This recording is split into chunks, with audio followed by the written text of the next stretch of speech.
기도하시고 함께 말씀 나누시겠습니다. 사랑과 은혜가 많으신 하나님 감사드립니다. 성령 강림 주일을 맞아 성령님이 우리에게 오신 그 의미를 되새겨보고자 합니다. 하나님 이 시간 함께 하셔서 우리 안에 오신, 우리 가운데 오신 성령님이 어떤 분이신지 조금 더 알아볼 수 있는 시간 되도록 인도하여 주시옵소서. 우리 마음을 감동시키시고 지금도 우리와 함께 계시는 우리 주 예수 그리스도의 이름으로 기도드립니다. 아멘. 성령 강림에 대해서는 여러 가지 성경에서는 풍부하고 다양한 이야기를 전하고 있습니다. 제일 유명한 것은 이제 오순절에 임하신 성령님의 그 강림 사건이겠죠. 뭐 성령 강림절이라는 말 자체가 이미 그 사건을 이야기하고 있는데요. 성령 강림절을 오순절과 연결시킨 게 바로 누가복음, 사도행전인데 비해서 사실은 요한복음은 좀 다릅니다. 요한복음은 부활절하고 연결을 시키죠. 왜냐하면 예수님께서 성령을 주신 게 언제냐면 부활하시고 나서 제자들을 만나는 장면에서 제자들한테 만나면서 이렇게 말씀하세요. 숨을 후 내뱉으시면서 성령을 받으라 이렇게 말씀하세요. 그러니까 사실은 요한복음은 그때 이제 성령을 받은 것으로 나타나 있죠. 그리고 엄밀한 의미에서는 이제 강림은 아닌 거죠. 위에서 내린 게 아니라 그냥 이렇게 예수님께서 이제 숨을 이렇게 불어내시면서 이렇게 성령을 받으라고, 그래서 성령을 받은 것으로 제자들이 이제 그때 사건이 나오긴 합니다. 그러니까 굉장히 여러 가지 다양한 전통과 다양한 성령에 대한 이야기들이 나오는 거죠. 우리가 가장 크게 생각하는 것이 또 실상은 또 누가 사도행전에밖에 나오지 않는다는 것도 한번 또 기억해 볼 만한 점이 아닌가 생각을 해봅니다. 특별히 요한복음은 성령이라는 분에 대한 설명이라기보다는 어떻게 보면 성령에 대한 한 특징을 잘 설명해 주고 있다고 볼 수 있을 것 같아요. 요한복음에서 얘기하고 있는 성령님은 어떤 분이시냐면 예수님께서 이제 떠나가시면서 이제 당신의 부재가 이미 결정되어 있는 상황에서 예수 그리스도께서 당신의 부재 이후에도 어떻게 우리와 함께 현존하시는가를 그 현존하시는 방식이 바로 성령이시다라고 설명을 하는 것이 요한복음입니다. 그러니까 그 말은 그 제자들에게 뿐만이 아니라 우리에게도 다 해당되는 말씀이죠. 예수님의 부재 이후에 우리가 어떻게 예수님의 현존과 함께 살아갈 수 있는가를 잘 설명해 주는 부분이 바로 이 부분이라고 생각이 듭니다. 그리고 요한복음에서만 특별히 쓰는 그 성령에 대한 이름이 있죠. 보혜사라는 말. 이 말은 사실은 어디서도 쓰는 말은 아니죠. 잘 거의 뭐 한자로 보냐면 지킬보, 은혜해, 스승사 이렇게 해서 보혜사 이렇게 번역을 했는데 이렇게 번역한 이 말을 아마 여러분 한번 교회 생활하시면 한 번쯤 들어보셨을 텐데 뭐 파라클레토스라고 원어로는 그렇게 돼 있어요. 이제 파라클레토스라는 말은 그래서 그냥 그 자체로도 뭐 로고스 이런 것처럼 좀 많이 유명해진 말이기도 한데요. 그 단어를 이렇게 살펴보면 파라라는 말은 곁에 이런 뜻이고 클레토스는 에클레시아 뭐 이런 것처럼 부른다 뭐 이런 뜻이거든요. 그러니까 사실은 이게 파라클레토스는 어떤 분이냐면 그러니까 옆에서 이렇게 부르시는 분인 거죠. 그러니까 이게 옆에서 부를 때 누구를 향해 부르냐에 따라서 뭐 좀 약간 의미가 좀 여러 가지 의미가 생기게 돼요. 옆에서 이제 하나님을 향해서 불러주면 우리를 위하는 어떤 우리를 위해서 막 불러주는 사람이 되잖아요. 내가 말을 못하고 누군가 나 대신 소리를 내는 사람이다. 그게 이제 어떻게 보면 우리가 일상생활에서 만날 수 있는 게 변호사 같은 거죠. 그러니까 나 대신 말을 해주는 사람이잖아요. 그래서 그런 뜻도 있어요. 변호사라는 뜻도 있고 영어로는 그래서 advocate 이렇게 번역하기도 하고 또는 이제 내 옆에서 이렇게 막 말을 하거나 부르는 사람이니까 뭐 이렇게 좀 기운 내라고 부를 수도 있고 하잖아요. 그래서 뭐 여러 가지 뜻이 많습니다. 그래서 이걸 우리나라 우리말 성경에서도 어떤 곳에서는 협조자 이렇게 번역하기도 하고 어떤 곳에서는 보호자 이렇게 번역하기도 하고 위로자 이렇게 번역하기도 해요. 영어도 비슷하게 카운셀러, 헬퍼, 컴포터 다양하게 번역이 됩니다. 우리 지금 개역 성경에서는 보혜사 이렇게 번역을 했죠. 바로 이제 이 예수님은 설명할 때 그 파라클레토스 보혜사가 다른 보혜사, 내가 가면 다른 보혜사를 보낸다고 말씀하셔요. 그러니까 이제 그 말 자체는 이미 예수님이 제1대 보혜사이시고 내가 가면 또 다른 보혜사를 너에게 보내주겠다라고 말씀하시면서 본인의 현존을 대체하시는 분으로 이제 성령을 설명하신 거죠. 이 성령은 진짜 우리 그 말이 담고 있는 굉장히 다양한 뜻대로 우리를 성령은 통해서 우리는 뭐 보호받는 느낌도 갖기도 하고 위로를 받기도 하고 또 우리를 위해서 말할 수 없는 탄식으로 바울 사도가 얘기했던 우리를 대신해서 말할 수 없는 탄식으로 하나님께 아뢰시는 분. 그게 말하자면 정확하게 변호사 같은 역할을 하시는 분인 거죠. 그런 다양한 역할을 한다고 성경은 우리에게 소개를 합니다. 그러나 이제 우리가 성령 그러면 떠올리는 것은 무엇보다도 아마 제일 우리가 성령께서 우리에게 하시는 가장 중요한 일 중에 하나가 감동시키신다는 말인 것 같아요. 그러니까 일상생활에서도 우리가 신앙생활에서도 성령은 어떤 분이신가? 우리를 감동시키시는 분이다. 그리고 사실은 성경에서도 곳곳에 보면 성령의 감동으로 뭐 이런 일들을 한다는 얘기들이 많이 나오잖아요. 그런 것처럼 사실은 성령의 감동이야말로 어떻게 보면 우리가 가장 성령님에 대해서 자주 혹은 중요하게 생각하고 우리가 체험할 수 있는 그런 방식이 아닌가 생각이 듭니다. 바로 이게 어떻게 보면 오늘 이제 웨슬리 회심 주일이잖아요. 이게 웨슬리 회심 주일과도 좀 연결되는 부분이라고 생각이 들어요. 웨슬리 회심 주일은 이렇게 회심이라는 말은 약간 좀 의미가 좀 다르긴 한데요. 뭐 마치 회심이라는 말을 우리가 쓸 때는 뭐 회개라는 말 비슷하게 써서 그리스도인이 아닌 사람이 그리스도인이 되는 거라고 생각하잖아요. 근데 뭐 사실 이렇게 웨슬리 회심주일의 이 웨슬리 회심은 뭐 이미 목사였고 굉장히 열심히 살고 메서디스트라는 그 별명을 이미 받은 다음에 목사로서 사제로서 선교까지 다녀온 다음에 벌어진 일이에요. 그러니까 약간 의미가 다르죠. 그냥 단순하게 아까 우리 그 송장로님 이제 간증하신 것처럼 고등학교 때까지 열심히 중학교 고등학교 때까지 열심히 교회를 다니셨었잖아요. 그런데 어느 한 순간 그 뭔가 특별한 계기가 있었던 거죠. 말하자면 이 그 웨슬리 존 웨슬리 목사님의 회심 주일도 그 특별한 계기를 기념하는 그 절기입니다. 말하자면 뭐랄까요? 여지껏 내가 예수님에 대해서 죄 사함에 대해서 그냥 이렇게 알고 전도하고 다 그렇게 설교하고 했는데 갑자기 그 의미가 확 들어오게 된 그런 계기였던 거죠. 그 계기가 어떻게 보면 그 이전에 있었던 그 조지아 선교 실패에 아주 철저하게 실패하셨거든요. 그리고 웨슬리 목사님의 그 선교 얘기를 들어보면 야 어떻게 목사가 저럴 수 있지 싶은 일들도 막 하시고 그래요. 그러니까 너무 인간적으로도 이게 너무 흠이 많은 사람 아니야라는 생각이 들 정도의 여러 가지 그냥 뭐 사건 사고가 끊이지 않고 뭐 선교도 대실패로 끝납니다. 그리고는 이제 1738년에 돌아오셔서 이제 막 얼마나 낙담해 계셨겠어요. 그때 이제 5월 24일 수요일이었거든요. 그래서 이제 지금 가장 가까운 주일이잖아요. 5월 24일. 5월 24일 날 이렇게 기도에 맨날 그래도 정말 끊임없이 예배는 계속 참여하시는 분이었거든요. 그러니까 저녁 예배도 참여하시고 그러다가 우연히 저녁 예배 참석한 후에 나오셔서 올더스게이트라는 거리에 있는 모라비안 교도들이 이렇게 약간 소수 종파죠. 그러니까 교도들이 이제 기도회 하고 있는데 이제 그냥 참석하신 거예요. 이 모라비안이라는 사람들은 저 체코 쪽에서 그 이렇게 박해를 받아가지고 종교 핍박을 받아가지고 독일 쪽으로 와가지고 거기서 이제 보호를 받고 있었던 사람들이에요. 거기서 이제 자기 신앙을 지키는 사람인데 이 사람을 언제 처음 만나냐면 그 영국에서의 미국으로 선교를 갈 때 배를 타고 갔을 때 이 모라비 교도도 같이 있었어요. 근데 이게 마치 요나처럼 막 엄청난 풍랑이 닥치면서 배가 뭐 깨질 것 같고 막 죽을 것 같은 거죠. 난리를 치고 뭐 거기 있는 영국 사람들 다 막 소스라치게 놀라고 막 이리저리 불안하는데 딱 봤더니 모라비안 사람들은 너무나 뭐랄까요? 너무나 태연하고 너무나 아주 고요하게 기도하고 그러고 있었던 거예요. 너무 인상적으로 놀랐던 거죠. 나중에 막 그 사람들하고 많이 교제도 많이 하고 그래요. 자기도 예수를 믿고 그 사람들이 예수를 믿는데 어떻게 같은 예수 믿는 사람이 이렇게 다를까? 정말 죽음에 대한 두려움이 하나도 없으면서 하나님 안에서 굉장히 평온한 죽음을 바로 앞에 두면서 그렇게 평온한 모습들을 보고 너무 인상 깊었던 그 기억이 있거든요.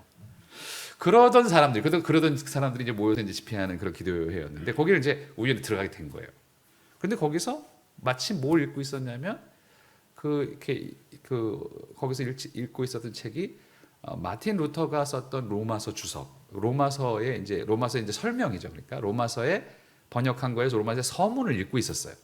주석이라고 하는 게 로마서 주석의 서문을 읽고 있는 중이었죠. 그러니까 이제 로마서는 이런 책이라는 것을 쫙 설명해 놓는 그 책인데 그 책을 읽다가 갑자기 마음이 갑자기 확 뜨거워진 거죠. 그래서 그 일기에 아주 굉장히 길지도 않은 일기에 그걸 이렇게 적어놨습니다. 저녁에 나는 별로 내키지 않는 걸음으로 올더스게이트 거리에 있는 한 신도회에 참석하였는데 거기에서 한 사람이 루터의 로마서 서문을 읽고 있었다. 8시 45분경, 시간까지 다 적어놓은 거죠. 너무 이제 인상적이어서 8시 45분경 그 사람이 그리스도에 대한 믿음을 통하여 하나님께서 마음의 변화를 일으키시는 일에 대해 묘사하고 있을 때 나는 내 마음이 이상하게 따뜻해지는 것을 느꼈다. 나는 내가 그리스도를 신뢰하고 있으며 구원을 위해 그리스도만을 믿고 있음과 그분께서 내 죄까지도 다 거두어 가시고 나를 죄와 사망의 법에서 구원하셨다는 확신을 얻었다. 그 확신을 얻었다는 말을 기록을 해요. 이게 그 유명한 올더스게이트의 회심의 사건입니다. 그 순간 사실 이걸 처음에 나는 내 마음이 이상하게 예전엔 따뜻해지는 것을 느꼈다라고 지금은 이렇게 번역을 했는데 예전에는 뜨거워지는 것을 느꼈다 뭐 이렇게 번역을 했어요. 성령 그러면 늘 뜨거운 거만 생각하고 한국에서만 그렇게 번역을 한 거예요. 그거 막 뜨겁다라고 그러니까 원래 이 본문에는 영어는 이렇게 되어 있습니다. I felt my heart strangely warmed 이렇게 되어 있어요. 그러니까 warmed니까 따뜻해지는 거잖아요. 근데 따뜻해진다는 거를 우리나라 말로 생각해봤더니 아마 좀 뭉클해졌다 뭐 이런 느낌인 것 같아요. 그러니까 사실 그게 아마 우리나라 사람들의 정서에서 그거 같아요. 가슴이 갑자기 이렇게 말씀을 듣고 있는데 갑자기 그냥 가슴이 막 뭉클해지고 막 이렇게 된 거죠.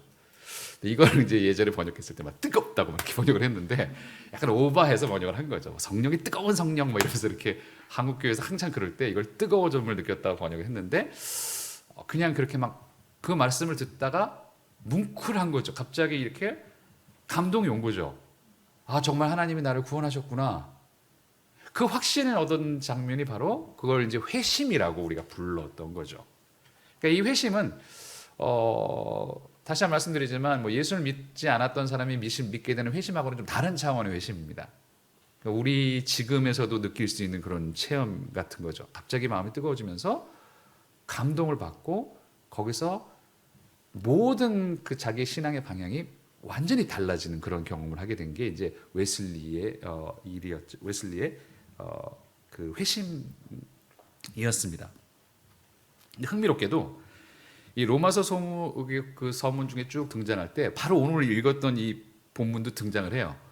사실 어디를 읽었는지는 이렇게 일기를 길게 쓴 게 아니라서 어느 부분에서 특별히 따뜻해졌는지는 좀 정확하게 몰라요. 아무도 모르는데 그러니까 막 추측들을 하는 거죠. 로마서 서문이라는 게 딱 이렇게 있으니까 그것도 뭐 A4지로 한 14장 정도 되는데 그러니까 그거 그렇게 짧은 건 아니에요. 서문인데 막 쫙 설명을 해놓은 거니까 그 중에서 뭐 어디를 뭔지는 모르겠지만 아주 공교롭게도 오늘 있는 본문이 들어있어요. 그러니까 요한복음 16장 8절에서 9절 요 설명을 하면서 그러므로 요한복음에서 성령께서 세상으로 죄를 깨닫게 하실 것이다.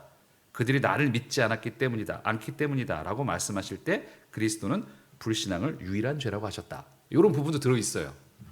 이 부분으로 막 가슴이 뜨거워진 건 아니겠지만 따뜻해진 건 아니겠지만 그래서 참 그것도 참 우연인데 참 어떻게 보면 잘 맞을까 이런 생각도 들어보기도 했었습니다.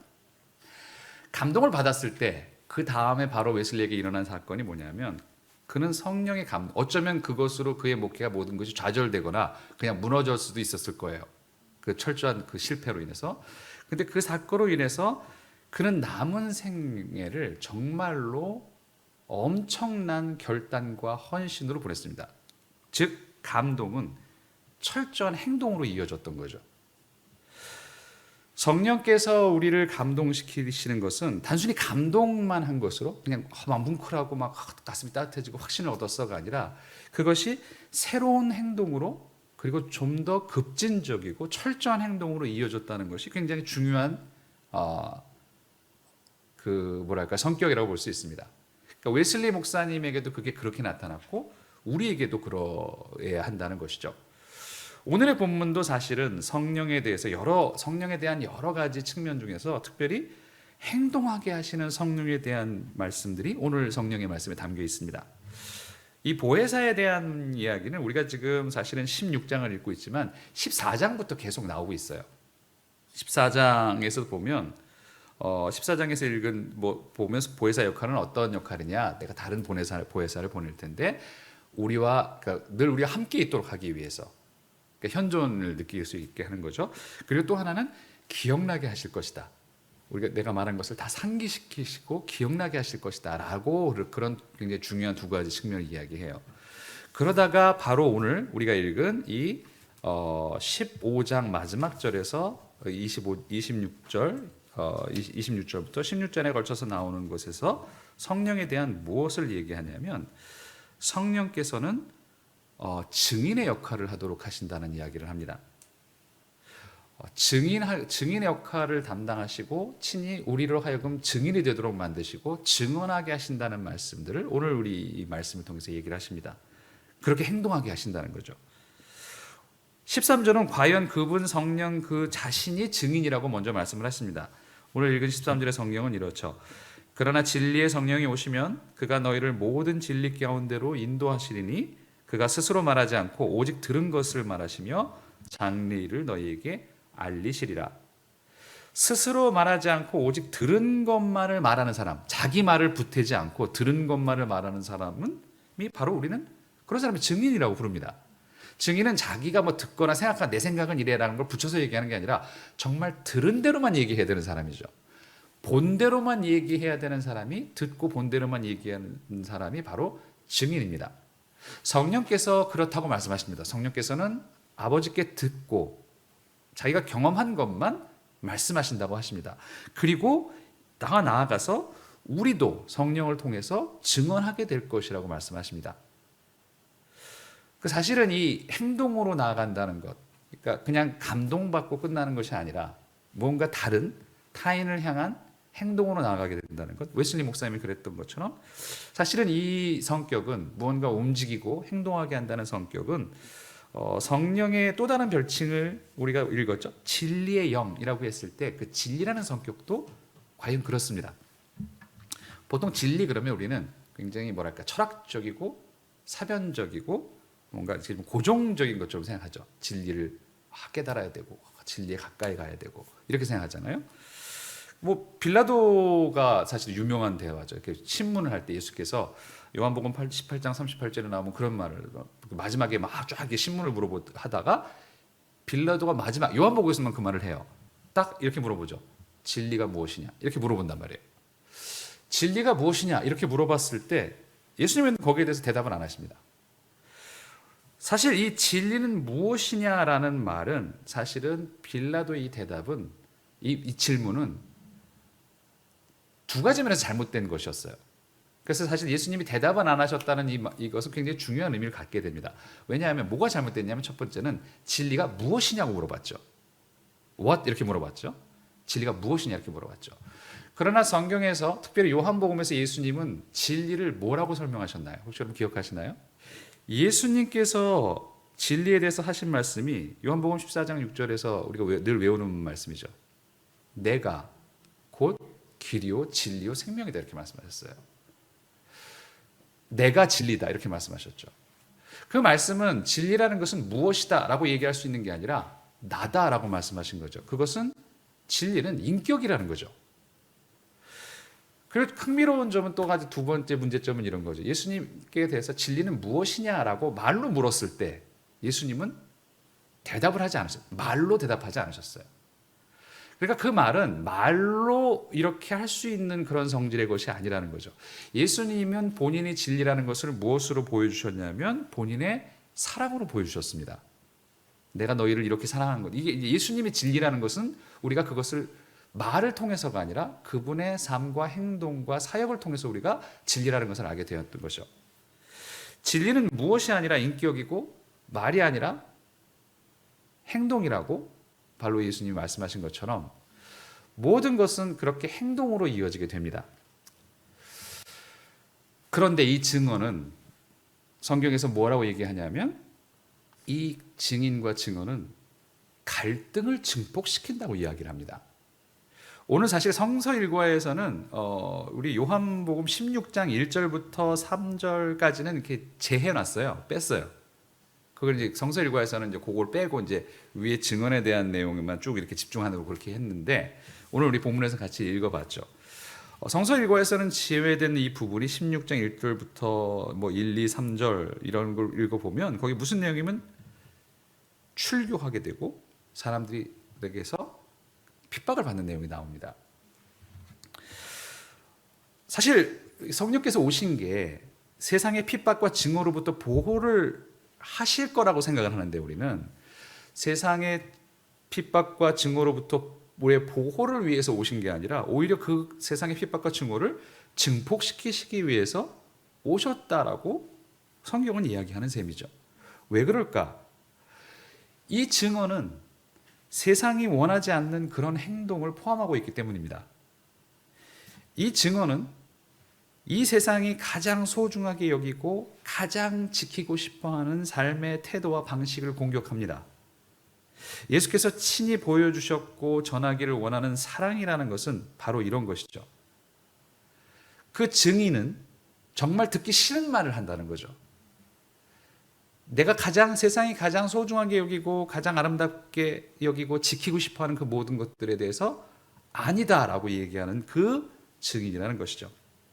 그래서 사실은 이 성격을 가장 말해주는 것이 순교라는 것에 대한 영어 단어입니다. 순교라는 뜻하는 영어 단어가 마터라고 되어 있는데 그 스페링이 그대로 그리스어에서 증언하다라는 말에서 나온 그 단어예요.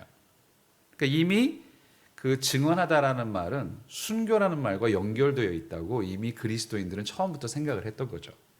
증인은 예수에 대해서 증언하는 것은 또 그렇게 증인으로서 사는 것은 그런 고통을, 그런 아픔을 이미 담고 있다는 말이죠.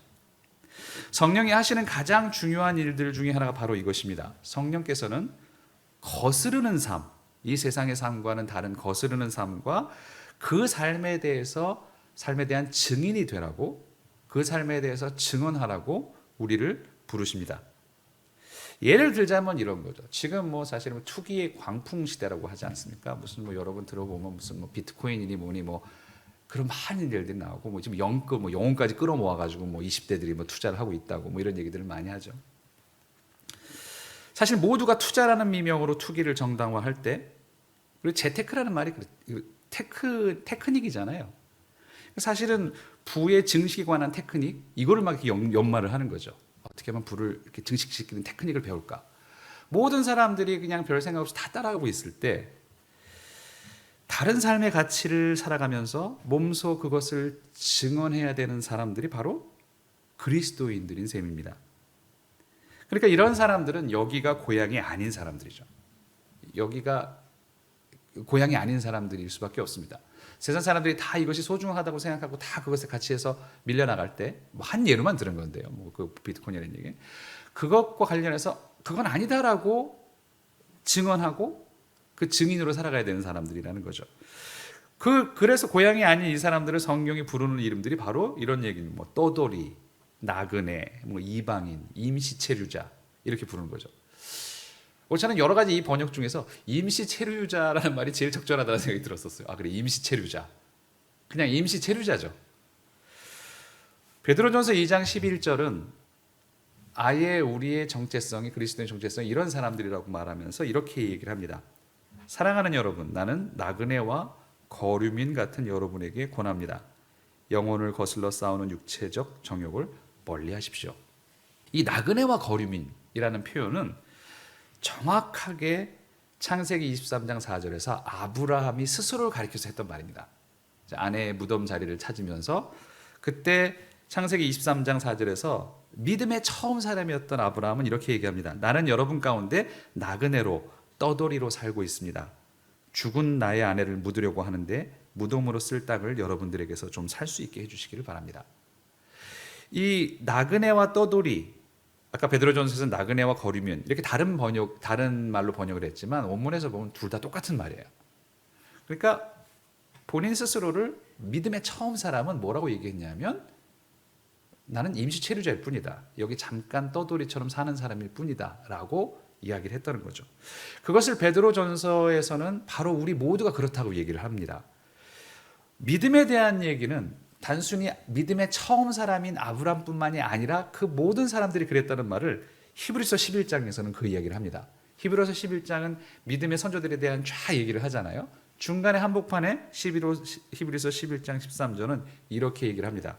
이 사람들은 모두 믿음을 따라 살다가 죽었습니다. 그들은 약속하신 것을 받지는 못했지만 그것을 멀리서 바라보고 반겼으며 땅에서는 길손과 나그네 신세임을 고백하였습니다. 이 길손이란 말이 이제 외국인이라는 얘기고, 뭐 나그네란 말이 그런 뭐 임시체류자 같은 그런 얘기, 똑같은 얘기죠.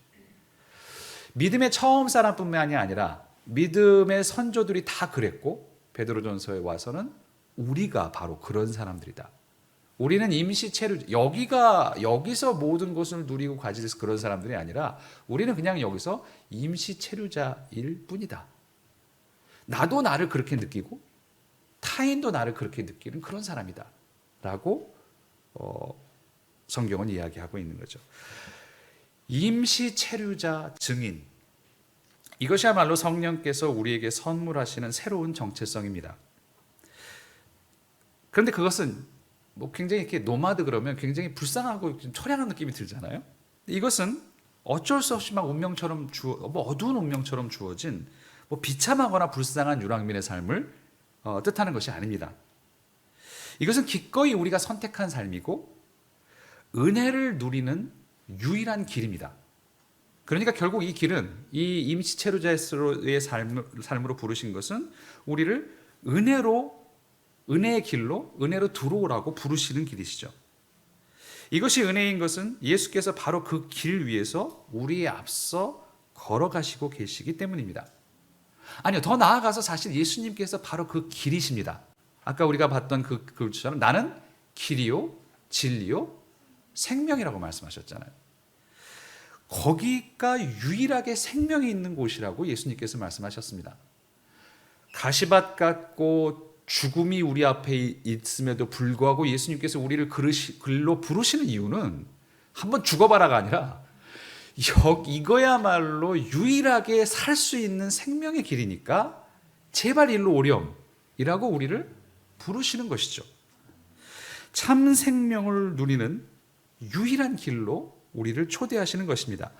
영원히 목마르지 않는 생수를 선사하기 위해서 나라는 길로 오라고, 나라는 길을 걸으라고 말씀을 하십니다. 이 초대를 우리는 성령을 통하여 받습니다. 이 초대를 기꺼이 받고 생명이 가득한 유랑민으로서의 삶으로 들어가시는 저와 여러분 되시기를 주님의 이름으로 축원합니다. 기도하시겠습니다.